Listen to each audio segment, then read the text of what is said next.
નમસ્કાર ખેડૂત મિત્રો, સ્વાગત છે વિડીયોની અંદર અને હું છું આપણો દોસ્ત રમેશ। આજે આપણે મિત્રો મળી ગયા છે એક નવા વિડીયોની સાથે। ગુજરાત સરકારે મિત્રો થોડાક જ દિવસો પહેલા જે યોજનાઓ ચાલુ થઈ હતી એ યોજના આજે મિત્રો બંધ થવાની છે, જેની અંદર વાત કરીએ રોટાવેટર, પંપ, મશીન, તાડપત્રી, પલાવું, થ્રેસર, કલ્ટી એવી બધી યોજનાની અંદર મિત્રો આજે ઓનલાઈન અરજી ફોર્મ ભરવાના છે, તે બંધ થઈ જવાના છે। વાત કરીએ તો મિત્રો કેટલી યોજનાની અંદર બંધ થવાના છે, જે મિત્રો 21/9/2024 તે જિલ્લાવાર પ્રમાણે દિન 7 માટે ખુલ્લું મૂકવામાં આવ્યું તો આ ખેડૂત પોર્ટલ તે યોજનાની અંદર મિત્રો ફોર્મ ભરવાના આજે બંધ થવાના છે। હજી સુધી મિત્રો તમારે ફોર્મ ભરવું હોય તો હજી સુધી મિત્રો તમે જિલ્લા પ્રમાણે ફોર્મ ભરી શકો છો અને આજની તારીખ એટલે કે 30/9/2024 ના રોજ આજે મિત્રો ઓનલાઈન અરજી ફોર્મ ભરવાના બંધ થઈ જવાના છે અને જ્યારે પણ હવે મિત્રો નવા ચાલુ થશે ત્યારે આપણે નવા વિડીયો બનાવીને મૂકીશું।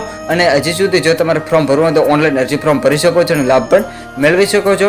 આજના મિત્રો વિડીયોની અંદર આટલું જ હતું। આજે મિત્રો નવી યોજનાઓ ચાલુ થઈ હતી તે યોજનાઓ બંધ થવા જઈ રહી છે। ફરીથી મળીશું મિત્રો નવા વિડીયો સાથે, નવા એક ટોપિક સાથે। તમે કયા જિલ્લાના વતની છો કોમેન્ટ કરીને જણાવજો। જય જવાન, જય કિસાન, વંદે માતરમ, ભારત માતા કી જય।